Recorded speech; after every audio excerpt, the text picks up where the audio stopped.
బాగుంటుంది. బయట తెచ్చుకునే కన్నా మన ఇంట్లో మనమే పాలకోవా చేసుకొని తినచ్చు.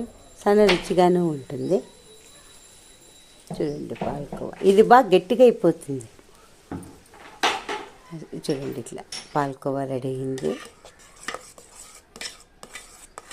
ఇంకేమైనా దీనికి 2 స్పూన్లే అంతే ఓలిగి రవ్వ వేస్తే కొవ్వు బాగా అవుతుంది పాలకోవా.